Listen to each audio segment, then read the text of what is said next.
14 अप्रैल को मनाया जाता है। पूरे भारतवर्ष में डॉक्टर भीमराव अंबेडकर जी की जयंती मनाई जाती है। नमस्कार, मैं अर्चना और आप देख रहे हैं हंगामा टाइम।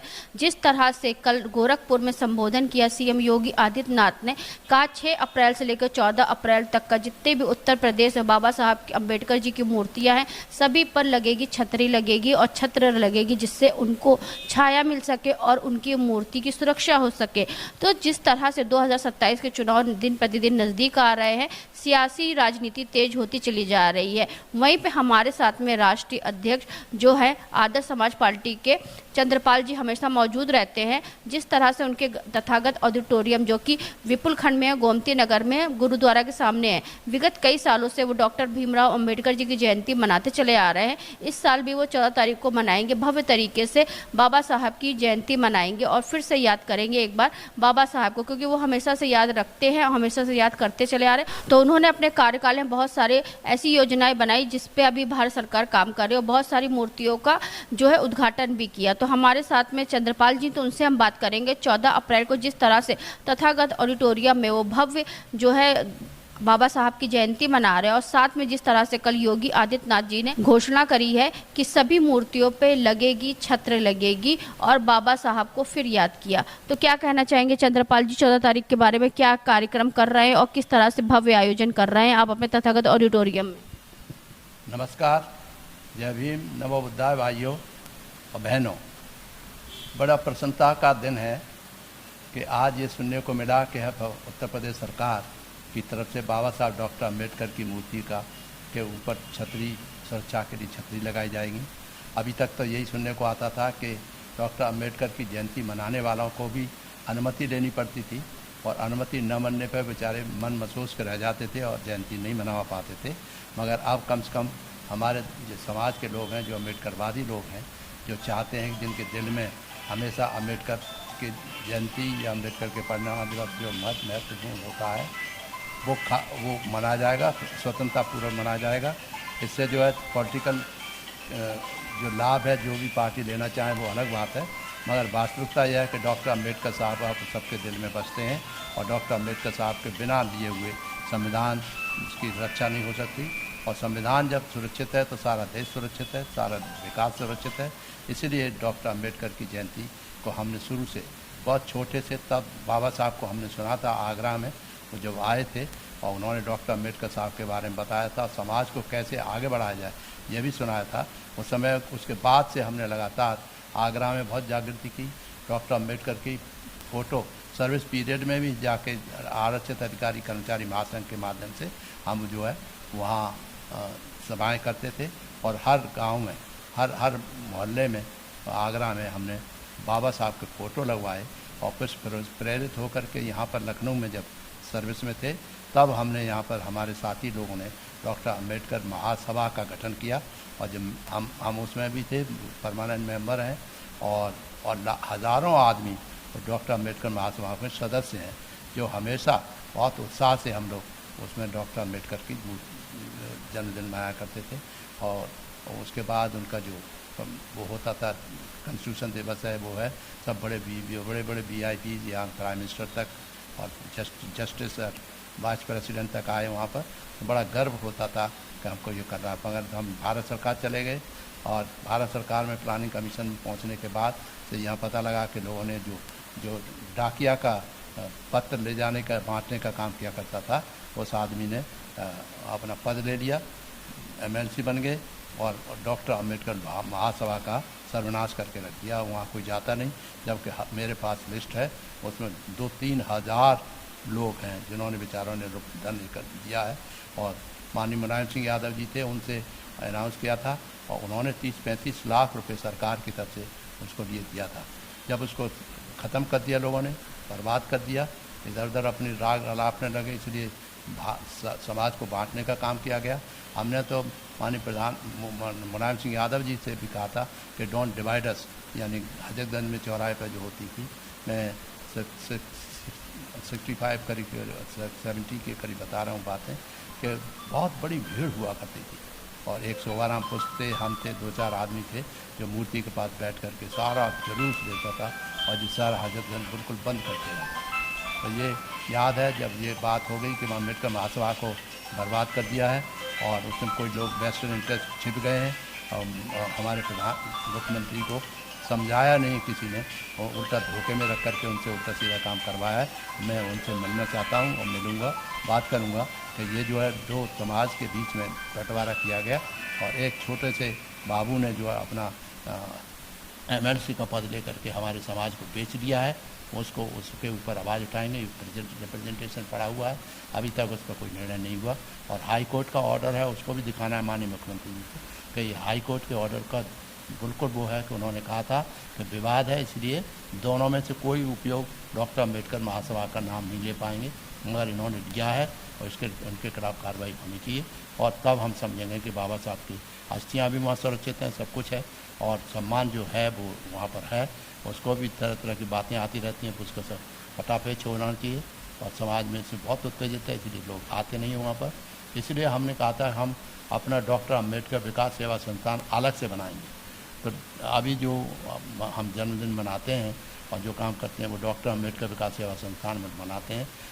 जितने लोग आते हैं वो आते हैं सम्मान सहित अपना पे करते हैं। डॉक्टर अंबेडकर विकास सेवा संस्थान किस तरीके से काम करता है?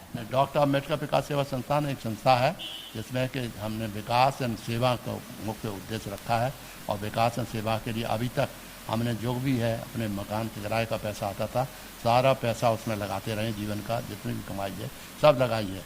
इसलिए लगाई है कि बाबा साहब के वहाँ पर होना चाहिए। अभी हम इतने हमारे पास पैसा नहीं थे कि हम बहुत बड़ी मूर्ति लगा सकें, है रखी है, हम पूजा करते हैं और मानते हैं, सम्मान करते हैं, उसको भी लगाएंगे और सरकार से हम अनुरोध करेंगे कि जिस तरह से अम्बेडकर महासभा को हमारे सरकार ने सहायता दी थी और उसमें 30-35 लाख रुपए रखा है, हमारे डॉक्टर अम्बेडकर विकास सेवा संस्थान को भी तो सहायता मिलनी चाहिए जिससे कैसे आगे बाबा साहब का सम्मान में जो चीफ मिनिस्टर साहब ने ऑर्डर दिए हैं उसका भी लाभ उस संस्था को भी मिल सके। 14 तारीख की क्या तैयारी है आपकी? 14 तारीख को हम लोग 13 वो सुबह 11 बजे से लेके और शाम तक एक फंक्शन करेंगे जिसमें जितने भी डॉक्टर अम्बेडकरवादी लोग हैं जो हमारे मित्रों में से हैं और वैसे भी हैं जो भी हमारे पोजीशन अपोजिशन में हों, कोई भी हो, सबको अनुरोध करना चाहेंगे कि वो बहुत बड़ी संख्या में आएँ और सम्मान बाबा साहब के प्रति अपना सम्मान अर्पित करें और हम लोग और जैसे हमेशा सम्मान करते रहें और सम्मान करते रहेंगे।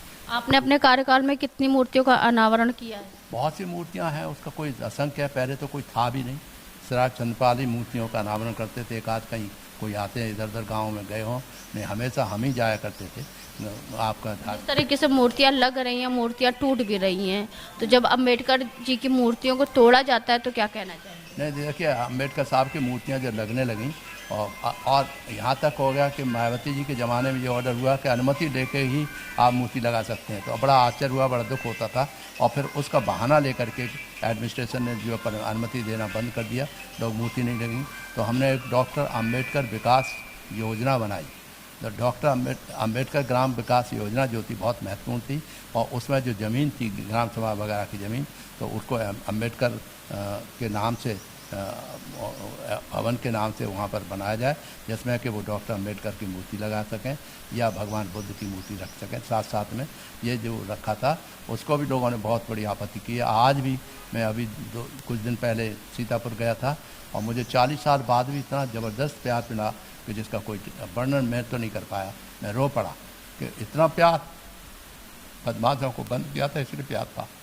तो इसलिए लोग जो है ये समझते हैं कि हम तो डॉक्टर अम्बेडकर के बताए हुए रास्ते पर चलने वाले हैं और आपने आश्चर्य होगा, देखा होगा सब लोगों ने कि हमारा आचरण उसी तरह से रहा है। हम बाबा साहब के संविधान के अंतर्गत ही काम किए हैं, चाहे कितना ही कष्ट झेलने पड़े हों, कितना भी ट्रांसफ़र हुए हों, मगर हम बिल्कुल झुके के नहीं दिए और गलत काम नहीं किए। मगर हम ये है कि जो बाबा साहब का जो संविधान है उसमें सारी समस्याओं का निदान संभव है, हम लोग उसी को फॉलो करें और सारे देश को आज इंटरनेशनल लेवल पे भी बाबा साहब के बताए हुए रास्ते पर चलना पड़ेगा, तभी सारे संसार में भी शांति होगी और हमारे देश में तो शांति होने का बहुत ही बड़ा तरीका है कि इससे कोई जात विवश नहीं। उन्होंने साफ कहा था कि जब तक सामाजिक और आर्थिक विषमताएँ हैं और सामाजिक आर्थिक विषमताएँ रहेंगी तो फिर किसी भी समय इससे सारी समस्याओं का निदान नहीं हो सकता। इसलिए पहले आर्थिक सारी समस्याएं दूर करनी चाहिए और अगर ये जल्दी से जल्दी दूर नहीं किए गए तो बहुत बड़ा देश का नुकसान होगा। जिस तरह से हम योगी आदित्यनाथ जी जो घोषणा करी है कि जितने भी प्रदेश में बाबा साहब की मूर्तियां सब पे छतरी लगेगी उनकी सुरक्षा के लिए, तो उसका कितना समर्थन? नहीं, जब उन्होंने जो शासन जो भी देना चाहता है बड़ा स्वागत है, समाज के लिए दे रहे हैं, कोई अच्छी बात है। बाबा साहब के छतरी लगे, बाबा साहब के मूर्तियों की इतने सालों से याद नहीं आई, 27 का चुनाव आया तो पहले याद आया। ये तो मैं नहीं कहूँगा, क्योंकि मैं पॉलिटिकल आदमी हूँ। मैंने राजनीति में आदर्श समाज पार्टी बनाई है और आदर्श समाज पार्टी का उद्देश्य ही है कि संविधान के अनुसार शासन चलाना चाहिए, संविधान की सुरक्षा करना, संविधान को आगे बढ़ाना, ये पहला उद्देश्य हमारी पार्टी का है। इसलिए मैं उस तरह की बात नहीं करूँगा, मगर ये बात सही है कि मैं माननीय मुख्यमंत्री से यह जरूर अनुरोध करना चाहूँगा, चीफ सेक्रेटरी वगैरह को, ये सब लोग जानते भी हैं कि आप जो कृपा करके मेरा आदर्श समाज पार्टी का वेबसाइट है उसको पढ़िएगा और समझिए लोगों से, तब आप समझेंगे कि हम डॉक्टर अम्बेडकरवाद के अलावा दूसरा नहीं है, मगर हम भाईचारे पे बहुत इम्पोर्टेंट देते हैं। कोई बदमाशी नहीं हो, भ्रष्टाचारी नहीं हो, उपद्रव नहीं हो। ये छोटे छोटे बातों पे उपद्रव हो रहे हैं, यह हमको बहुत कष्ट देता है, क्योंकि इससे देश की उन्नति नहीं हो सकती। इसीलिए बड़ा साफ रखा है कि जात भीन समाज की स्थापना जो बाबा साहब चाहते थे वो भी नहीं कर पाए और भी नहीं कर पाएगा कोई भी। महसूस होता है क्योंकि जब तक ऋग्वेद के द्वारा ब्राह्मण क्षत्रिय वैश्य शूद्र बांटे हुए हैं, जब तक उसके लिए मान्यता दी हुई है सामाजिक उनको इन बातों की, तब तक कोई जात पात नहीं ख़त्म हो सकती। मगर हमने रास्ता बताया है, मुझे विश्वास है कि उसे पढ़ने के बाद हमारी आदर्श समाज पार्टी का उद्देश्य है, उसमें नेशनल पार्टी रजिस्टर हुई थी शुरू में और उसमें हम इतने सालों से चल रहे हैं, मगर उसके विपरीत ही काम हो रहा है। हमको भी आगरा में 2 बार जात के बदलने वाले से द्वारा हमें हराया गया। मुझे कष्ट होता है कि बाबा साहब ने जात विहीन समाज की स्थापना की, आपने जात के आधार पर चंद्रपाल को हरवा दिया। कि इसलिए हरा दिया क्योंकि वो ये तो प्रगतिशील बात करेगा, तो उनको चलिए दूसरी टाइप के लोग, तो इसलिए ये चल रहा है। और इसको हम बड़े खुल्ला कहना चाहते हैं और चैलेंज है कि हमने जो सारे देश के लिए बीड़ा उठाया था प्रोग्राम इम्प्लीमेंटेशन के माध्यम से भ्रष्टाचार रोकना भारत सरकार में, तो आवास योजना, प्राइम मिनिस्टर आवास योजना, जितने भी स्किल डेवलपमेंट मिशन जो बनाए थे, सिर्फ इसलिए कि गरीब लोगों का कल्याण होगा और किसानों का कल्याण होगा, एजुकेशन बराबर होगी, सबके बराबर एजुकेशन मिलेगी। बहुत से उद्देश्य हैं। मैं 14 तारीख को इसमें बोलूँगा और 14 तारीख को उनको डिटेल में बताएंगे कि बाबा साहब के रास्ते पर चल करके ही हम मजबूत हो सकते हैं, एकता के भाईचारे में बढ़ सकते हैं। मन आदर्श मानव बने, भ्रष्टाचार मुक्त हो, राजनीतिक अपराधीकरण बंद हो, ये सब करते हुए तो आदर्श मानव बने, सत्य अहिंसा पुजारी होना चाहिए। तो उसके बाद जो होगा तभी आप आगे चल करके एक आदर्श राष्ट्र की जो कल्पना करते हैं, आदर्श राष्ट्र बन सकता है, आदर्श समाज बन सकता है। यही उद्देश्य बाबा साहब के संविधान में निहित किया है और संविधान के अलावा हमारा उद्देश्य भी यही है कि संविधान को सही रूप से चलाना, उसकी रक्षा करना है।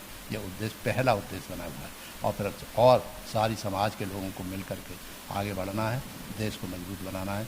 ये बाबा साहब से ज़्यादा किसी ने नहीं की। उनके 14 तारीख के लिए सबसे क्या अपील करना चाहिए? कितनी भारी संख्या में लोग आपके तथागत ऑडिटोरियम में आए? देखिए, ज़्यादा से ज़्यादा हमारे अभी ऑडिटोरियम में कुछ फंक्शन होते रहते हैं, छोटे मोटे जो सब फंक्शन होते हैं हम बुलाते हैं। बाबा साहब का भी है, वहाँ पर मूर्ति है, भगवान बुद्ध की भी है और हम बहुत भव्य मूर्ति बाबा साहब की लगाएंगे और माननीय मुख्यमंत्री से इस संबंध में मिलेंगे, क्योंकि हमारे पास उतना पैसा नहीं है जो हम बनाना चाहते थे वो नहीं बन पाए। मगर आज तक अभी अपने पैसे से जो काम कर लिया है, हम चाहेंगे कि हमें एक पैसा नहीं मिला, हमारा रिप्रेजेंटेशन पड़ा हुआ है, उसको किसी ने अभी तक उधार नहीं दिया।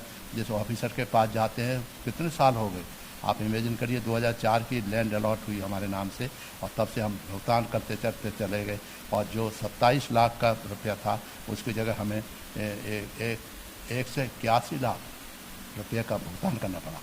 यानी वो भी इसलिए क्योंकि संभव हो सका क्योंकि हमारा मकान था, किराए पर उठाया हुआ था, उस किराए का पैसा हम लगाते रहे उसमें, क्योंकि हमें बाबा साहब के ऊपर गर्व है और कमिटमेंट है। हमारी मिसेज भी थी, अध्यक्ष रही उसकी, वो बनाती रही। अब उसके बाद उनकी तबीयत है, फिर भी हम लगे रहते हैं उसमें काम करते हुए। अब मुख्यमंत्री से भेंट के लिए हमने कई बार कहा है, किसी ने भेंट तक नहीं कराई और ऑफिसर्स जो हैं वो मिलते नहीं, कोई नहीं मिलते। जैसे चंद्रपाल साहब हैं, ये तो वही हैं जो बाबा साहब की बात करेंगे और किसी की बात नहीं करते। और बाबा साहब का संविधान ही हम सबको बनाया है और हम तो बिल्कुल ही बाबा साहब के संविधान के बिना हमारे पास तो कुछ पैसा ही नहीं था, पढ़ने लिखने के लिए वो नहीं था। हमें तो स्कॉलरशिप मिला, मेरिट स्कॉलरशिप मिला। हम ये भी कहना चाहेंगे merit scholarship through out national scholarship मिला, बीएससी एमएससी तक सब उसके माध्यम से हम पढ़े। हमें पैसे नहीं होते थे खाने के लिए, हॉस्टल में देने के लिए, तो चढ़ऊ रहते थे और फिर जब स्कॉलरशिप मिलता था तब उसमें से काटे जाते थे।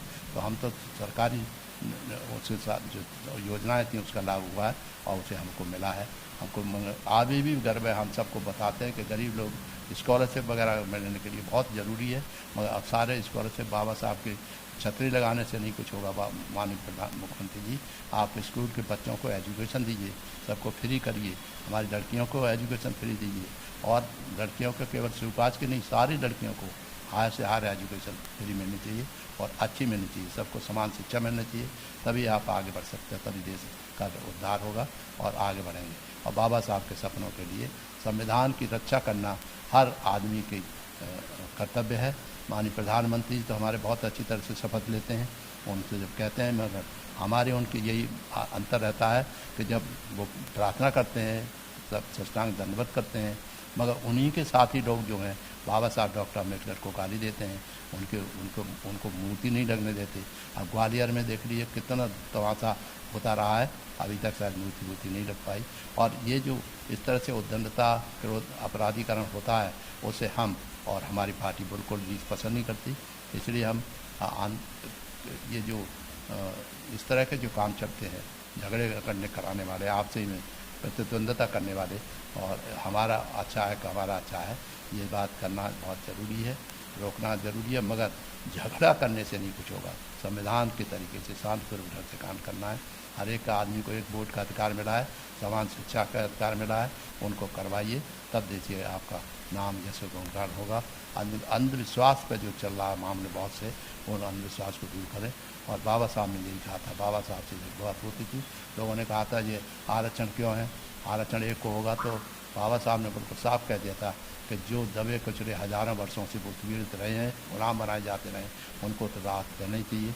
तब वो बाकायदा ये इतनी बड़ी लंबाई के बाद आरक्षण मिला है। अब लोग आरक्षण के विरोध में बात करते हैं कि आरक्षण नहीं है, बल्कि ये भागीदारी है। भागीदारी तो सुनिश्चित देना ही पड़ेगा, क्योंकि हज़ारों वर्षों से जो समाज पीछे रहा है वो आगे आकर आना चाहता है, उत्साहित है। नवे लोग हमारे बड़े उत्साहित हैं इसमें कि हमें हमारे अधिकार मिलने चाहिए, और गुलामी जो बनी हुई थी वो नहीं रहे। तो कोई इस तरह की भीख जैसी चीज़ कोई देना कोई ख़ास बात नहीं है, अच्छा नहीं लगता। मगर सब लोगों के लिए जो प्रैक्टिकल बात है, आर्थिक उन्नति उनकी कैसे हो, उन्हें गुलामी से कैसे नियुक्त किया जाए, कैसे उनको, अब IAS ऑफिसर तक को बताइए गोलियों से मारा जाता है, तो कैसे होगा। हमने कह भी दिया था किसी भाषण में, एक IAS ऑफिसर रिसेंटली उसके साथ गोली लगी, उसकी आँख चली गई, उसका ये हो गया, और उसने अभी भी उसका मामला नहीं। जैसे हमारे साथ जन कितनी बार हुआ है, तो 6 महीने हम छुट्टी बैठे रहे, तो क्योंकि नहीं गलत काम किया था, ट्रांसफ़र। तो आश्चर्य होता है कि इतने बड़े संविधान के जो मानने वाले हैं और जो संविधान में विश्वास करते हैं, उनके साथ ऐसा अन्याय होता है और सरकार देखती रहती है। ये नहीं है कि ऐसे आदमियों को फ़ौरन सज़ा मिलनी चाहिए, पकड़ के बंद कर देना चाहिए, बोत ना होकर के बस ऐसे छुटकारा देना चाहिए। ज़रूरी है कि बाबा साहब को कम से कम याद करते हुए, बाबा साहब की पुण्यतिथि होती है और बाबा साहब का जन्मदिन होता है, बीच में जो गोष्ठियाँ होती हैं, हमारे सम्मेलन होता है, कभी कभी लोगों को बुलाते हैं, वो अच्छी अच्छी बातें करते हैं, कभी सम्मेलन कराते हैं, ये अच्छे काम करते हैं। मगर ये विश्वास दिलाता हूँ मैं सबको कि हम कभी भी देशद्रोही का काम नहीं करते, हम कोई कभी से हिंसा का सहारा नहीं लेते। हम अपने तर्क के आधार पर लोगों को जीतना चाहते हैं, हृदय को जीतना चाहते हैं। हृदय जीतने तभी आपका समाज परिवर्तन होगा और तभी क्रांतिकारी समाज बनेगा, तभी देश का उन्नति हो पाएगी। तो आज हम आपको लेकर के आए थे आदर्श समाज पार्टी के राष्ट्रीय अध्यक्ष चंद्रपाल जी से बात करने के लिए, जहां 14 अप्रैल को मना रहे हैं भव्य तरीके से डॉक्टर भीमराव अंबेडकर जी की जयंती मना रहे हैं, जहां पर उत्तर प्रदेश के मुखिया CM योगी आदित्यनाथ जी ने घोषणा करी कि 6 अप्रैल से लेकर 14 अप्रैल तक का जितने भी उत्तर प्रदेश में बाबा साहब जी की मूर्तियाँ लगी हैं, सभी पर छतरी लगाई जाएगी उनकी सुरक्षा के लिए। साथ ही हमने चंद्रपाल जी से बात कर तो उन्होंने बताया विगत कई सालों की भांति इस साल भी वो भव्य तरीके से अंबेडकर जी की जयंती मनाएंगे। जिस तरह से अंबेडकर जी की विचारधारा थी शिक्षा को लेकर के, सेवा को लेकर के और समाज के उद्धार को लेकर के, तो जिसको लेकर के वो चलते हैं, और सभी से उन्होंने आग्रह किया कि अंबेडकर जी की जयंती को भव्य तरीके से जिस तरह से वो तथागत ऑडिटोरियम मना रहे हैं, तो सभी लोग ज़्यादा से ज़्यादा तादाद में आए और बाबा साहब को एक बार फिर से याद करें। तो इसी के साथ मैं अर्चना आपसे जानना चाहूँगी। धन्यवाद, बने रहिएगा हंगामा टाइम न्यूज़ के साथ में। ऐसे हम आपको दिखाते रहेंगे चंद्रपाल जी की विचारधारा क्या है और आदर्श समाज पार्टी को लेकर वो किस तरह से आगे बढ़ रहे हैं। हंगामा टाइम्स की तमाम खबरों को देखने के लिए हंगामा टाइम्स को सब्सक्राइब कर लीजिए और बेल आइकन दबा लीजिए। अगर आपको ये वीडियो अच्छा लगा हो तो लाइक बटन प्रेस कर अपनी प्रतिक्रिया हमारे कमेंट बॉक्स में देना मत भूलें।